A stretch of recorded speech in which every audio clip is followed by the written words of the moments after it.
फिर स्टार्ट कर रहा हूं मैं। देखिए, हेडिंग डालिए full employment,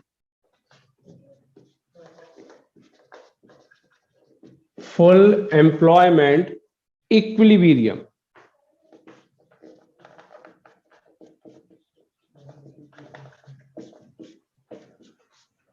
full employment equilibrium.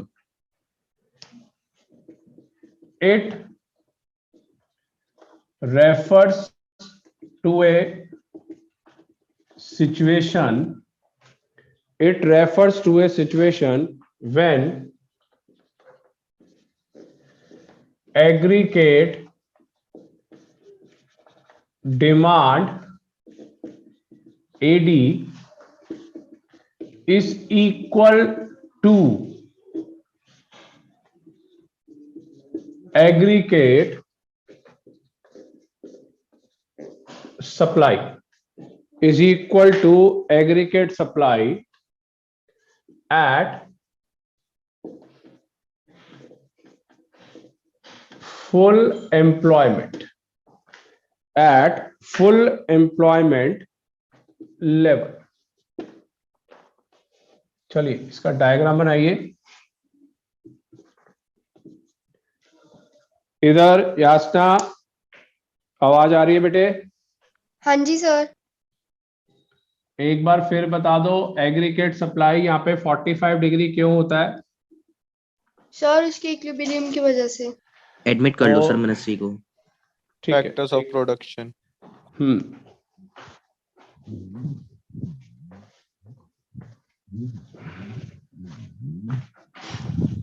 चलिए, हो गया बेटा मृदुल? मनस्वी का आ गया? हाँ जी सर। चलिए,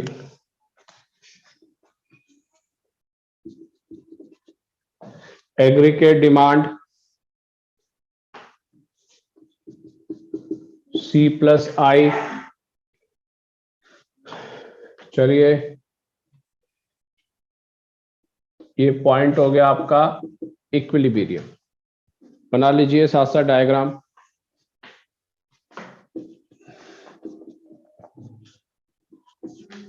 इनकम, दूसरा आउटपुट,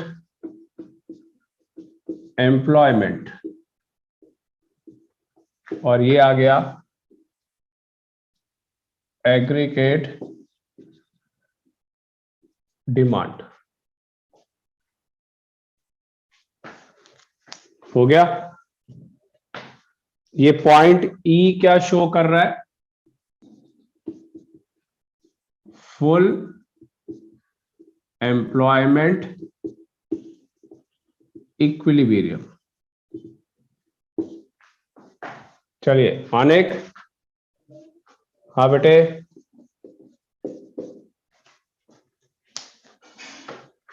मानिक आवाज आ रही है?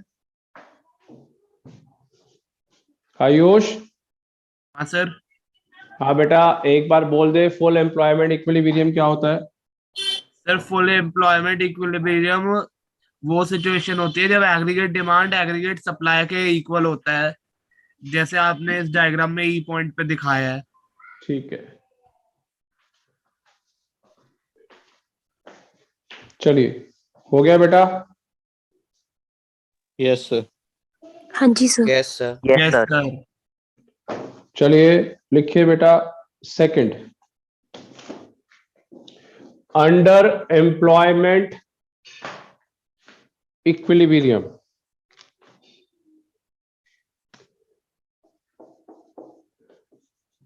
अंडर एम्प्लॉयमेंट इक्विलिब्रियम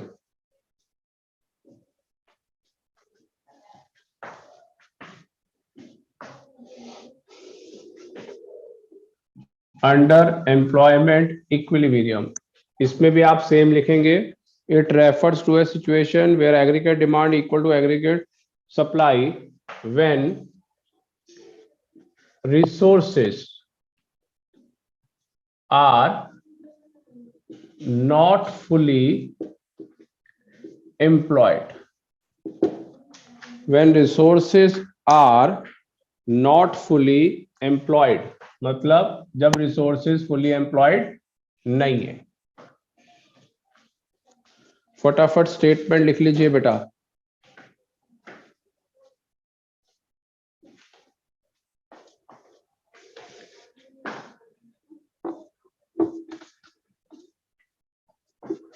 चलिए इसका भी डायग्राम के हिसाब से देखिए. When resources are not fully employed.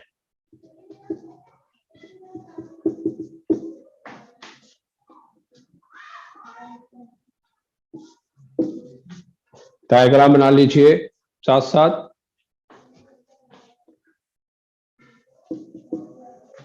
इसको F डिनोट कर दिया इक्विलिब्रियम को. Under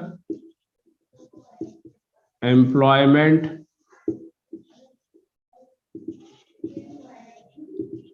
equilibrium.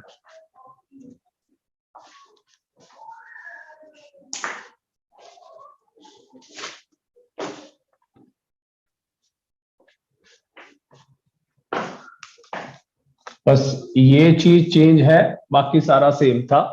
और है क्या? Under employment equilibrium. वो इक्विलिब्रियम नीचे की तरफ हो गया.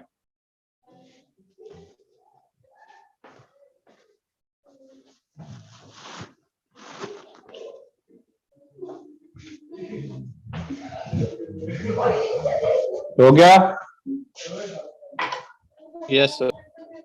Kavya yes sir. चलो Yes, आगे थर्ड पे आ जाओ. बिल्कुल सिंपल है, याद रहेगा. Yes sir. चलिए थर्ड.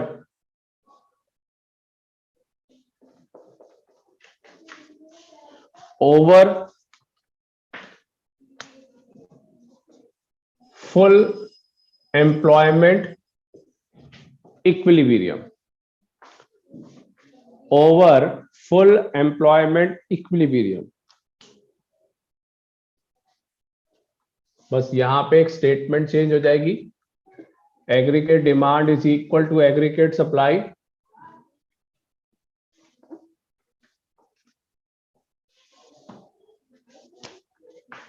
बियॉन्ड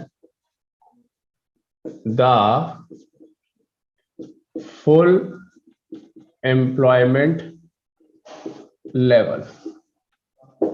पहला वाला बिल्कुल हो गया. दूसरे वाले में आपने रिसोर्सेज अवेलेबल नहीं थे, और तीसरे वाले के अंदर हो गया फुल एम्प्लॉयमेंट लेवल से ऊपर.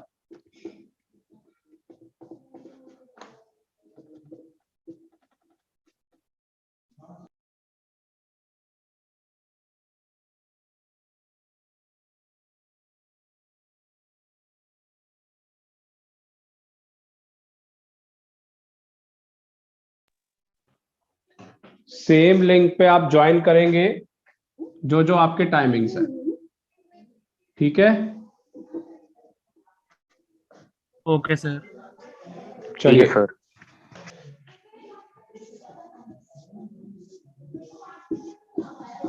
Aggregate demand C plus I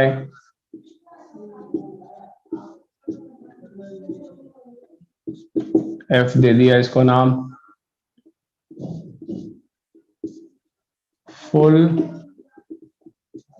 employment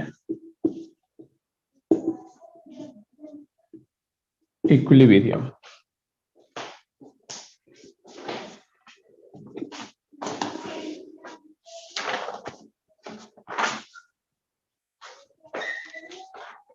आ गया समय? सबको बता दीजिए. Yes sir. हाँ जी सर. Yes sir. यस. तीनों अब तो डायग्राम आगे होंगे. अब तो आपको डायग्राम समझ आ गए. ये 45 डिग्री होता है, ये यहां से स्टार्ट होता है C प्लस I, और एग्रीगेट सप्लाई को इनकम बोलते हैं. सब कुछ पता है अब तो आपको. Yes sir. चलिए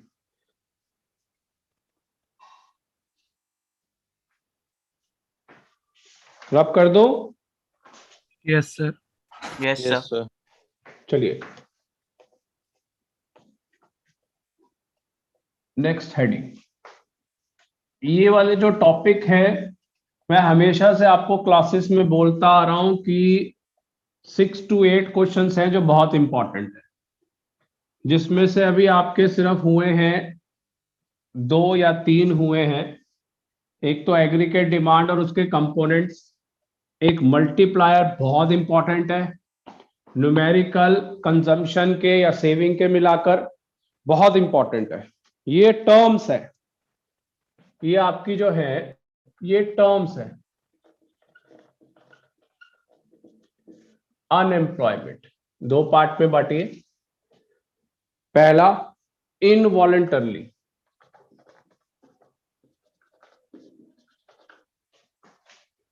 इनवॉलंटरी अनएम्प्लॉयमेंट। दूसरा वॉलंटरली एम्प्लॉयमेंट, अनएम्प्लॉयमेंट। क्या होता है मृदुल इसका मतलब?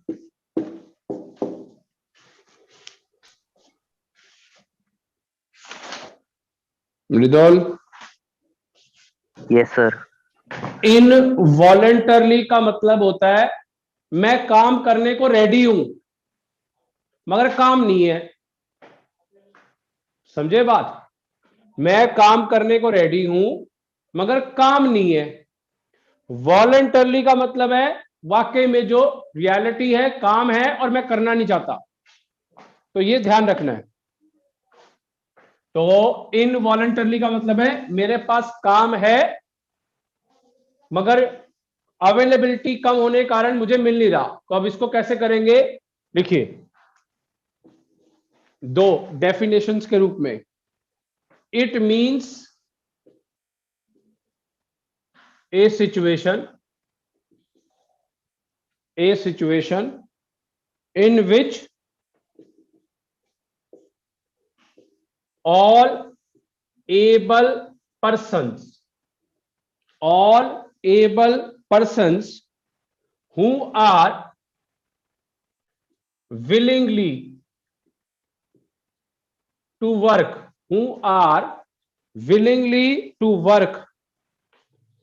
at the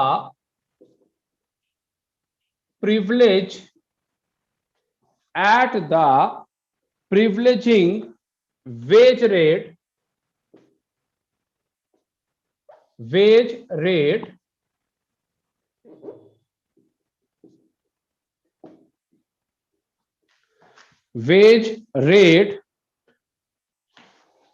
do not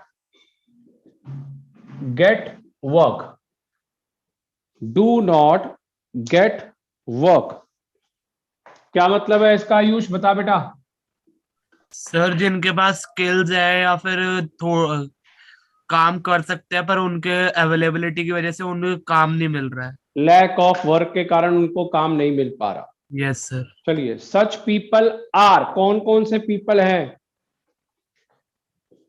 physically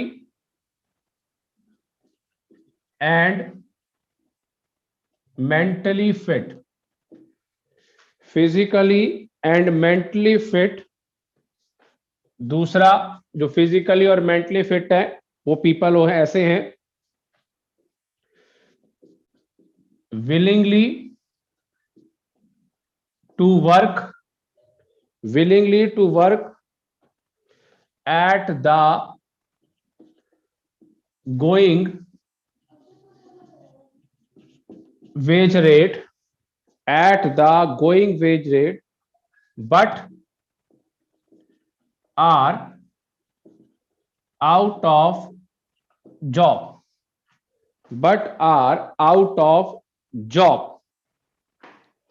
चलो मानसवी बोल दो एक बार।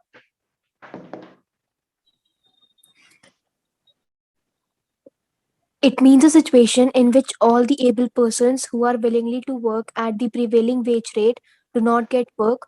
Such people are physically and mentally fit, and willingly to work at the going wage rate but are out of job. out of job. मृदुल क्या मतलब है इसका बेटा? काम करना चाहते हैं सर, पर उनके पास काम नहीं है। तो जो बिल्कुल कोरोना सही। के टाइम पे हुआ है। बिल्कुल हाँ। सही कह रहा है। कोरोना के टाइम पे पैंडेमिक के हिसाब से हम बोल सकते हैं कि बिल्कुल यही रियलिटी सिचुएशन है। It refer to those persons, it refer to those persons who are not willingly to do work, willingly to do work, willingly to do work, although suitable work is able या available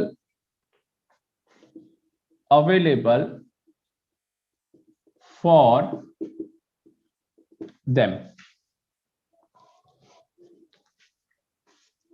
क्या मतलब है इसका? बोल बेटा आप, बोलो Kavya. Sir ये एक सिचुएशन है जिसमें जो पर्सन, उनके पास काम तो है बट वो काम करना नहीं चाहते। हाँ, ऐसे वाले। तो लिखिए, in other words, such persons are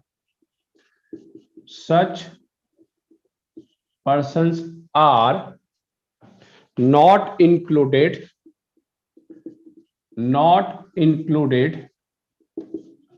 in labor force, not included in labor force of the country।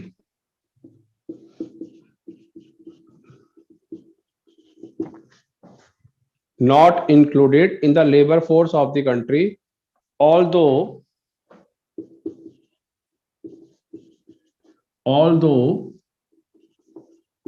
they are voluntarily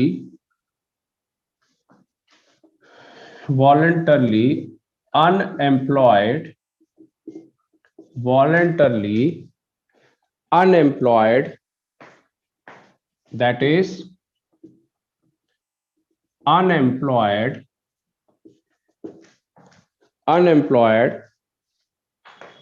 of their own will,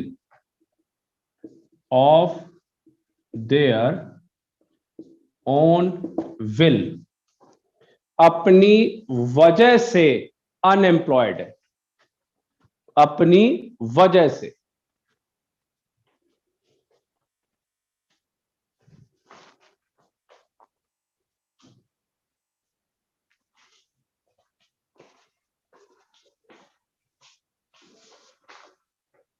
हो गया बेटा? हाँ जी sir. Yes yes sir. Sir. Yes sir. Sir. समझ आ गया ये? Yes sir. Yes sir. आज का कुछ समझ आया? क्या क्या था या क्या कंसेप्ट था? बता Yes, दो sir. एक बार बता दो। Full employment sir equilibrium. पहले full- फुल एम्प्लॉयमेंट लेवल था, उसके हाँ। बाद अंडर एम्प्लॉयमेंट लेवल इक्विलिब्रियम जो ठीक जिसमें है। रिसोर्सेज कम है, ठीक है। और फिर over full employment equilibrium. Over- जो full फुल employment। एम्प्लॉयमेंट से ऊपर है, यस जो सर। फुल एम्प्लॉयमेंट Yes, से sir. ऊपर है। और सर उसके साथ बाद में अनएम्प्लॉयमेंट इनवॉलंटरली हो गया। होती है इनवॉलंटरी और वॉलंटरी। बिल्कुल। इनवॉलंटरी का मतलब ये है कि काम करना चाहते हैं, काम नहीं है। काम नहीं Yes, है। sir. वॉलंटरली का मतलब है काम है, मार्केट में लेकिन काम करना है नहीं चाहते। मगर ये करना नहीं बंदा चाहते। करना नहीं चाहता। काम है पर Yes, तो करना ये नहीं चाहते।